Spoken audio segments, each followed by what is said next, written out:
Hi. Hi. Sunny California. Yeah. What, Yeah. honey? Oh, they're gonna go get food, I guess. Oh, that's good. Get me something.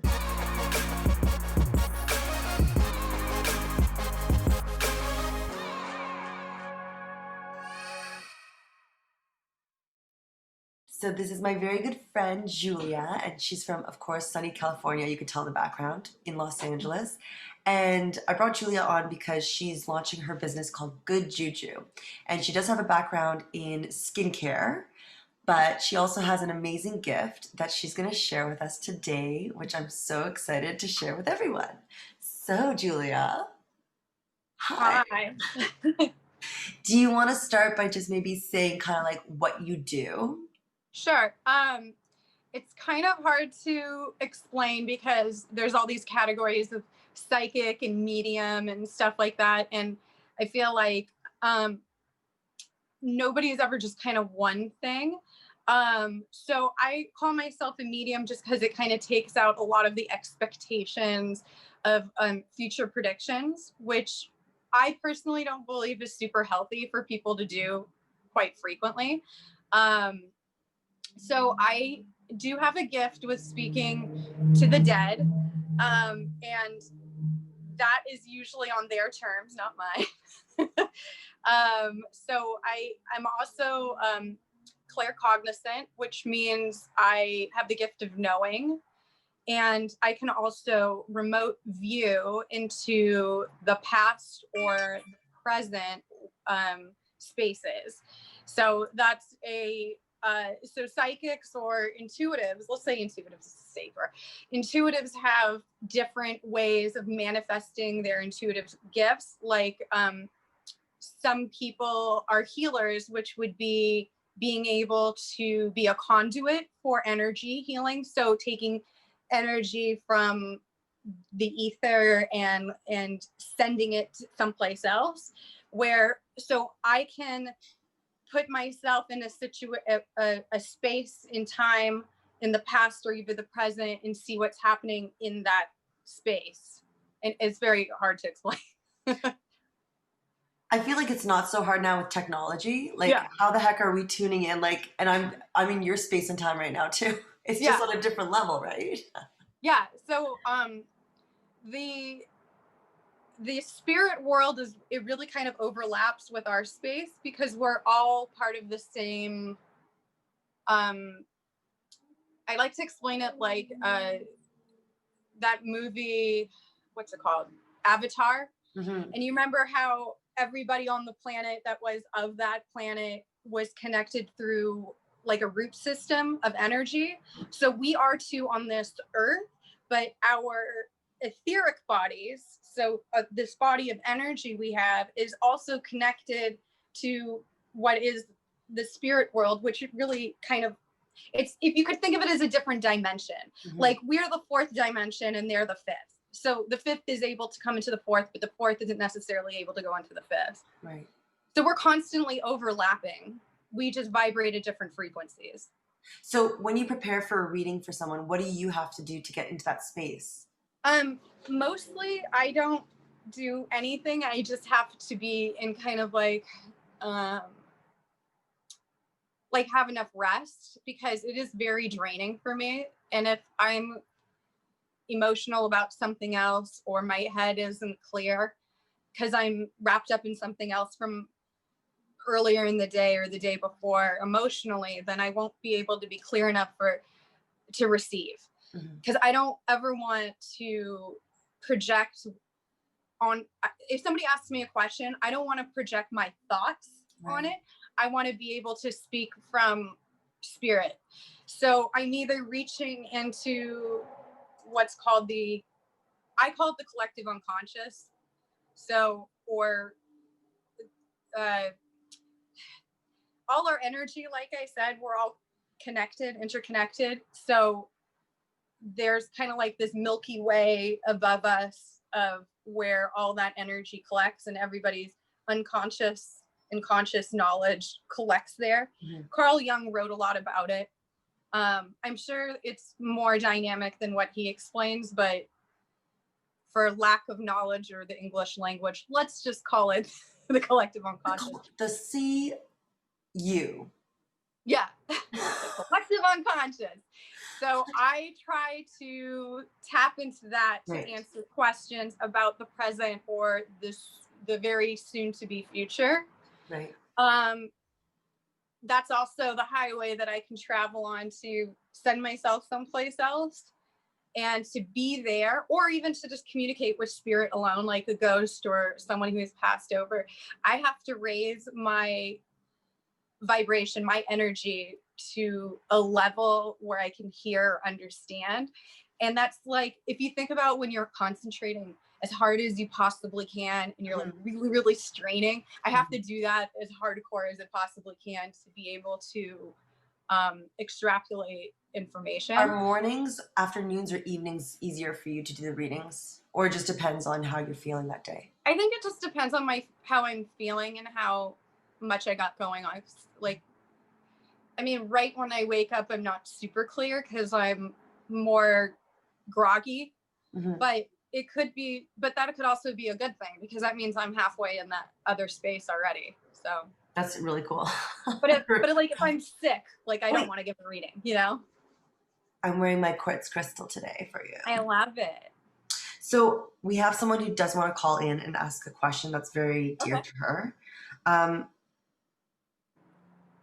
What information do you know about this caller? I don't even know what information. You gave me a quick text. I'm explaining that how I do what I do is to raise my vibration, and I'm pulling from a different source that's not within myself. So when I do a mediumship where there's a spirit or a ghost, that gets a little more complicated because I can on demand look into something and feel out the vibe or feel if there's an entity there or whatever. But getting somebody to talk to me is not on my terms. A ghost is just like a human being without a body. So if they don't want to talk to me, they're holding their same attitudes and all that other stuff. So now if the spirit has passed over, it's more a case of whether they're present because they're more likely to talk to you. They're not going to be as stubborn. Okay. So I'm just saying this to temper. We don't know where this person is. That if you don't want to talk to me, he's not going to. Okay. So we'll see what happens. We're going to call right now. Erin is calling in. And whatever info you need from her, you can ask her. Hopefully it's loud enough. Hi. Hey, Erin. How are you? Good. How are you? Okay, I'm here with Julia. So Julia's just going to ask you whatever questions she needs from you to get to where she needs to get to answer the questions that you need answered. Are you ready? Yeah, I'm ready. Okay, Julia, can you hear her? Hi. Hi, can you hear me? Yes, I can hear you. Can you hear me? Yeah. So I know you have a question about a friend of yours who passed away several years ago. So what I do, there's a lot of energies out there in the world, in our space, and to be clear that we're talking to the person that you want to communicate with, I don't want you to tell me anything, but I want to ask you questions about maybe what they were like to see who's showing up and to make sure that the person showing up is indeed your friend. Because I don't want to talk to somebody who's posing as your friend and isn't your friend, if you know what I mean. Yes, that makes sense. Okay. So you can give me his name because I can't remember. I know I did read shortly on the group of friends, but I don't recall the name. His name is Tanner. Say that one more time. His name is Tanner. Tatter. Okay. Tanner. Spell it? T-A-N-E-R. Yanner. Okay. Did he have a middle name with a J? I don't know what his middle name was. Okay, that's fine. Don't worry about it. This is irrelevant. Okay, and geez. Did he have brown curly hair? Yeah, he had dark hair. Okay. it was wavy-ish. Yeah. Okay, cool. Oh, okay. No, I do I feel him. He's here. Woo. Okay. I feel him too. I just got a major tingle. Same. Yeah, same. That's Oh my my gosh, that was confirmation. crazy. Is just like feeling. Yeah, exactly. Okay. Did you feel a surge of tingle down your body? Yes, I did. I'm like Okay. up. Like it hit me so freaking hard, Julia. He's here, so he's very strong, and I feel it. It's like continual. Yeah. Whoa. Okay. So good, he's here. I was worried he wouldn't show up. Okay. Aaron, if you saw us now, me and Juliet literally have tears in our eyes. I'm not joking you. Yeah. I'm like shivering all over. What is that, Julia? Too down my legs. What's going on? Yeah, it's your body is giving your everybody has intuition. It's your body giving your intuitions making your body give you a physical confirmation that what you're experiencing is true. Okay. So Whoa. we can go ahead. I don't have to ask any more questions. You said you wanted to understand about a few things as to why certain events occurred. Do you want to just go ahead and ask your question? Yeah, I talked to a few of my friends because I didn't want it to be specifically about me because a lot of us were really close with him. And yeah, his death happened suddenly and we just didn't have many answers. So we just were hoping if there was a platform to talk to him, see if he had anything to tell us or a reason behind it, then that would be really cool to hear. Okay. Let me just give me a second to like listen. So hold on 1 second. Okay, so there's you said it happened in a park that you guys used to hang out at. I feel like it was a tree that was kind of maybe away from, like a tree that kind of stood alone that you guys used to hang out at. I don't want to say a hill, but there was like an incline slightly and maybe a bench nearby. Weird. Okay, yeah. Okay, so, and he was the type of person who would smile even though he was like dark on the inside. Yeah. Always had a brave face, always wanted everybody else to be happy. He didn't want to put on you, sorry, I get emotional too, don't freak out. He didn't want to put the burden of what he was emotionally going through on you. I have a feeling there might be a bipolarity involved. There might be like, like extreme highs and extreme lows, but like doing a brave face. Yeah. And but I don't believe he was on medication. Oh, that's okay. I don't think if he had meds, he wasn't taking them, or I don't feel him medicated. Let me just put it that way. He was not medicated. I just got told he was not. He was not taking medication. He was very depressed. It could not have been helped. There is nothing. It's not because of anything to do with you guys. It was his own personal struggle with his mental health. And the reason why he chose to do the spot he did was because that's where he was the happiest. Oh, yeah. Sorry, I'm getting emotional because he's giving me his feelings, if you will. And there was, was he closet gay? Holy. A lot of his depression was linked to being afraid. Yeah, exactly. We don't have an answer for that, but we all think that. Yeah. I think it was an internal struggle. It didn't really have anything to do with you guys. You were his outlet. You were his happy space. He chose that spot because that's where he felt the most peace and the happiest. And it wasn't,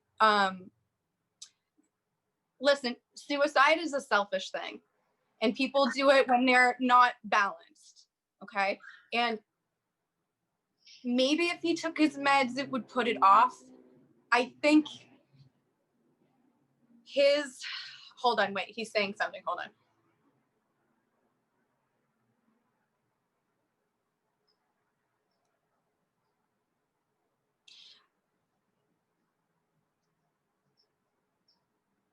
Okay. He said it would have happened no matter what. The difference is that year or 5 years. It wouldn't have made a difference whether he took meds or not. It was always going to happen because it was in his plan, and not like his plan before he came to this life. And the purpose of it had something to do with a lesson for his parents. Oh my gosh, okay. Wow. Not a punishment. Don't take it that way. We come to this life to learn things. We're here to experience and to grow. And part of his personal challenge was battling that, you know? But he was always going to do that. At some point, it's just the timeline was his choice. Let's put it that way.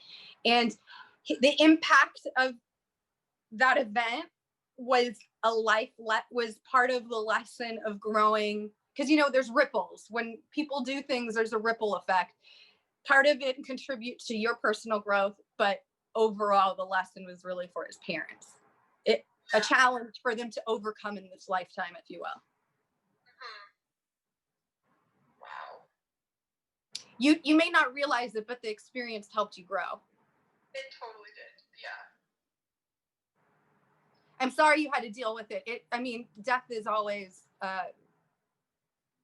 it's hard to let go, but it's once you realize that they're never really gone so much as we're just morphing into a different stage, then maybe it's a little bit easier. Yes. Like you have a friend that moves to Europe and you don't ever see him, you miss them, but you still know they're kind of there. And if we could look at death that way, it might be a lot easier. Is he around Aaron a lot? I'm going to ask him directly because it's just easier.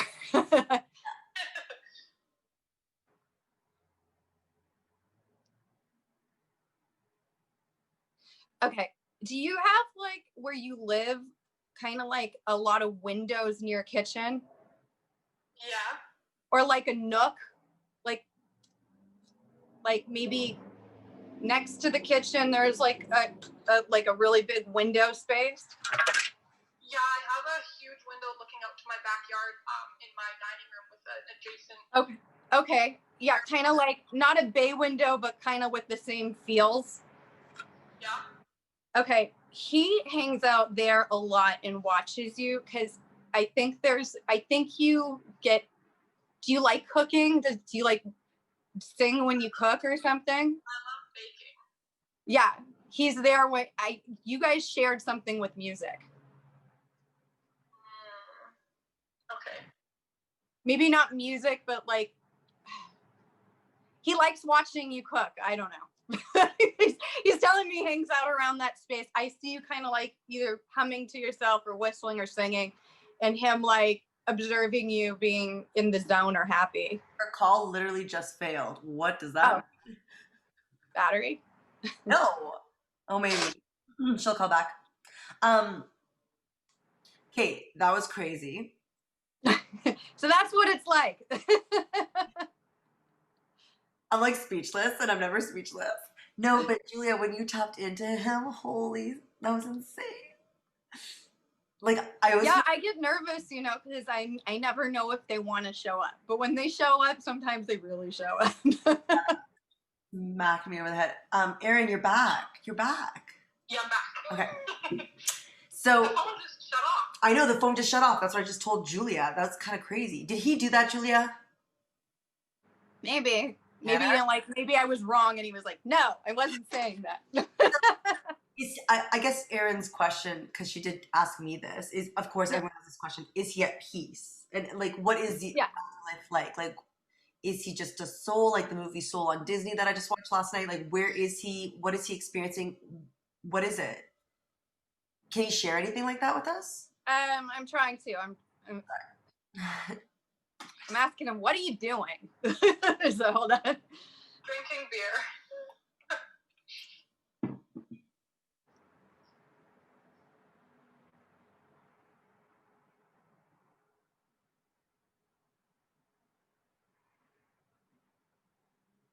Oh, okay. So so you know how, like I said, I just know things, and a lot of my information comes from talking to the dead and then like trying to piece together what that means. Sorry, I get chills too. Sorry if I get like weird. It's just part of the process. He's crossed over. He's not a ghost. So at least he's not trapped in the depression that he was in when he died. He said he left right away because he was ready. He didn't want to be here anymore. He just took off. He did come to his memorial or whatever like mourning process you guys had. And then he's showing me so many things that's like hard to keep up. Sorry. So okay, hold on. Give me a second. Yeah, no. All the time. Hold on. I'm gonna listen to everything. Hold on a second. It's too much for me. Okay. So when spirits leave this plane, they like let go of being the ghost and move. From what I gather, they have a job and then they evolve as a soul. So they work on something. I don't know what. I don't think we're really I don't think I'm allowed to know. Let's put it that way. Yeah. But when they've leveled up, their energy energy rises and they vibrate at a higher frequency. So I think they're working to come back. I don't know what they're working on, honestly. They could be guardian angels. I have no idea what they're doing. He said he's busy. He's here, he's there, he checks in on people, he pops out, he's looking at a lot of stuff. He just told me it's harder for him to level up. He's having a hard time evolving as quickly as some of the others. And I think that might be because he's working past his weight. Yeah.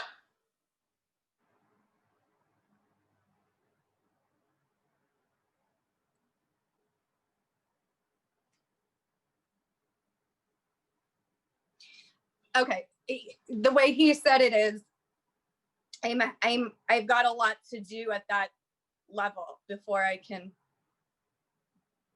go to the next. So, but he showed me a lot of pictures, like of people, a lot of different people.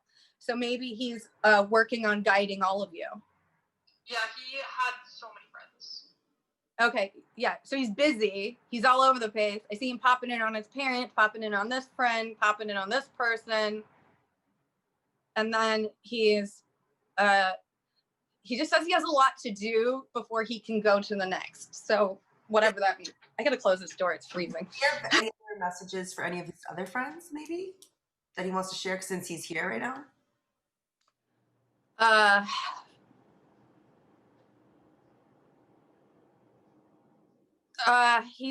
man. Are his parents not over it? No, they are not. Yeah, he says he's having a really hard time with making them feel more peaceful about it. Did they get divorced? Yeah, they were divorced before this happened. Yeah.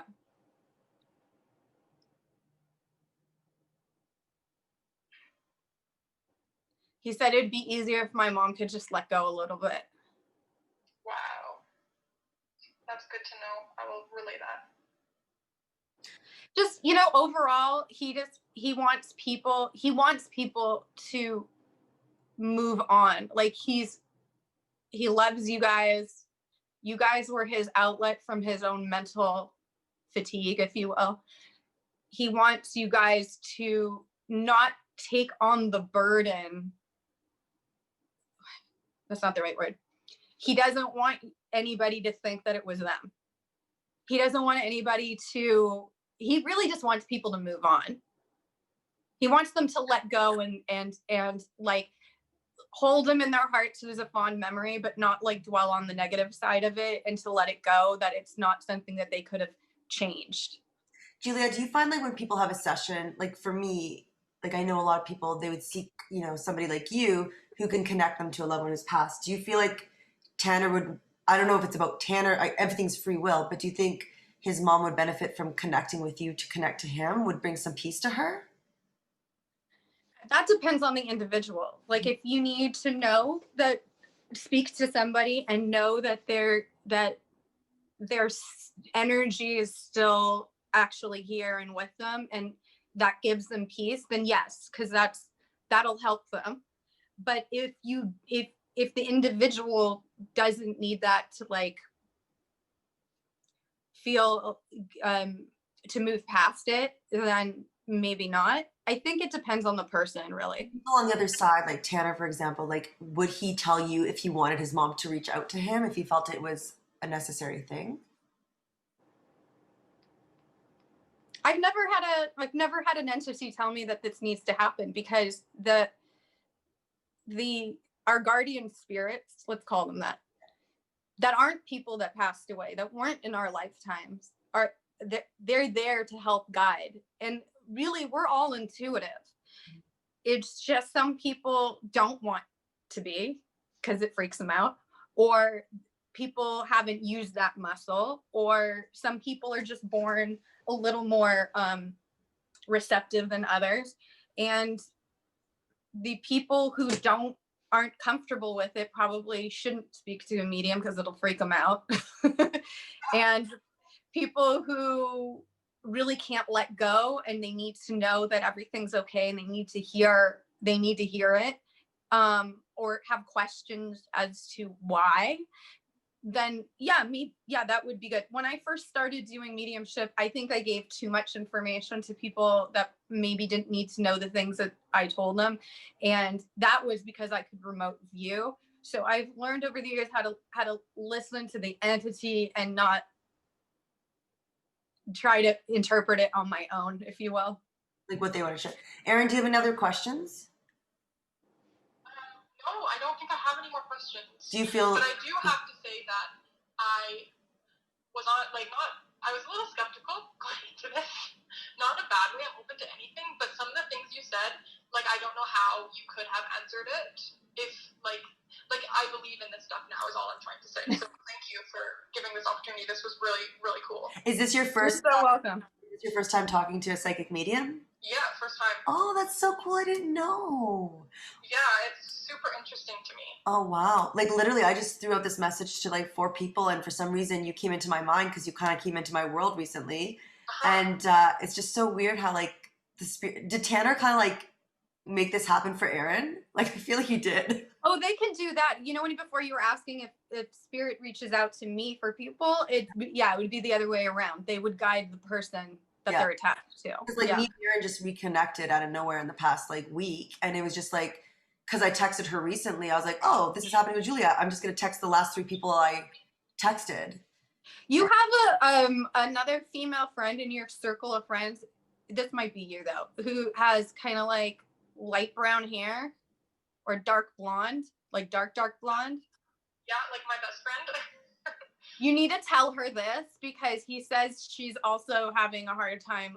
She needs to know why, and she can't, like, there's something about it she can't reconcile. I think maybe she feels responsible, but it's subconsciously, and it's like something that bothers her a lot. Right. Yeah, so he probably I think he wants her to know the same information. Okay. I think Erin will be calling all her friends after. Okay. Yeah, I think. Well, he just showed me her, so like I felt like I had to say something. That's so cool. Okay, Erin, I'm gonna let you. Oh, sorry. Did you try to look for anything about a blue ring? Is there anything that comes up for him? Wait, let me ask, because I don't want to like put mine in.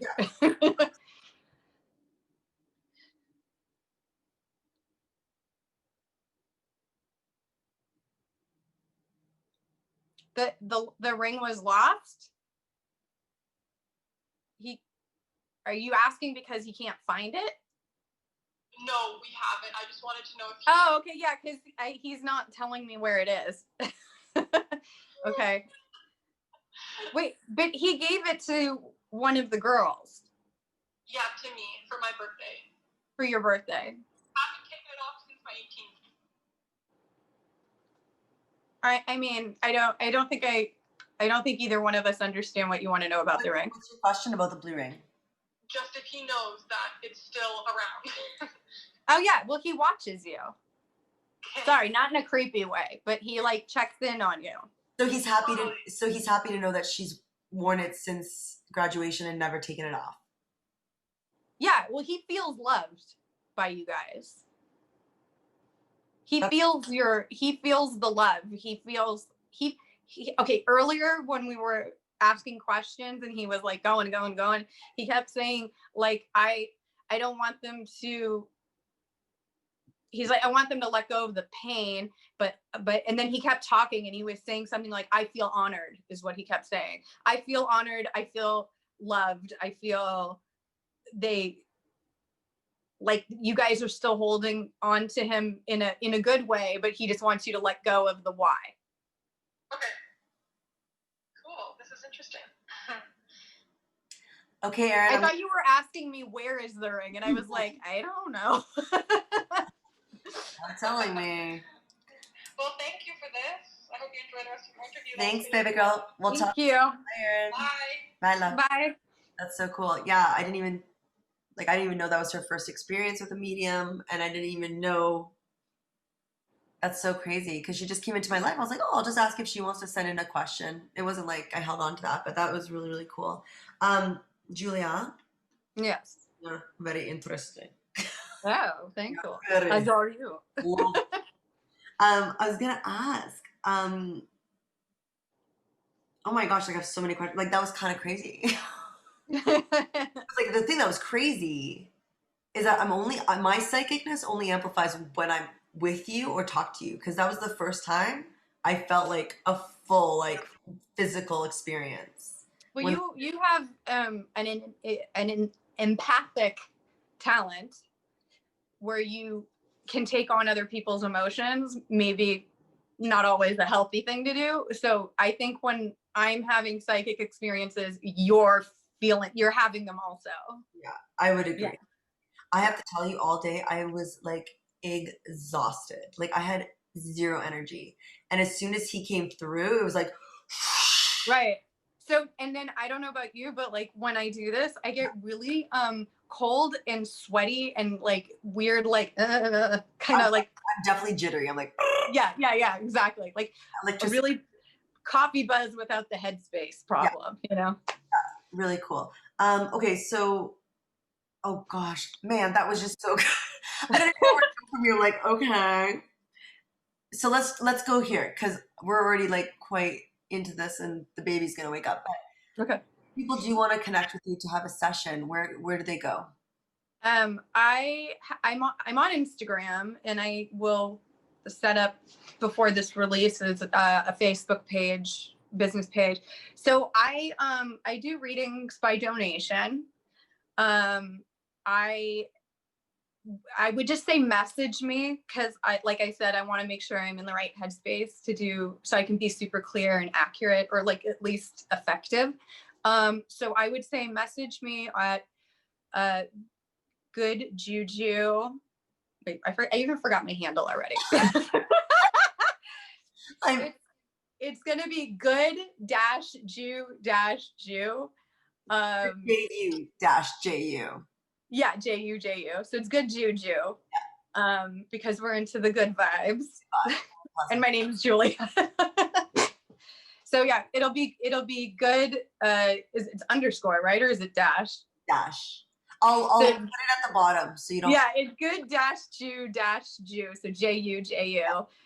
And I'm on Instagram. I would just say message me there about a session, and then I will be on Facebook under the same handle. Amazing. That's amazing that you're doing it by donation. So that may change, guys. So jump on it while you can. I mean, if I get overwhelmed, then I'm gonna have to change it up. manage my time. Yeah, but Amazing. Well, thank you for your time. you're welcome. Is there anything I can answer for you? Let me hear. I did have a friend who had one more question, but I may just get her to contact you directly because it may get a little too long. For me, question, I don't have any questions because I can always call you too. Okay. Yeah, That was, throwing it out there. no, it was awesome. Thank you, Julia. I love you, babies. Love you too. Sorry if it was too fast or too It much. was perfection.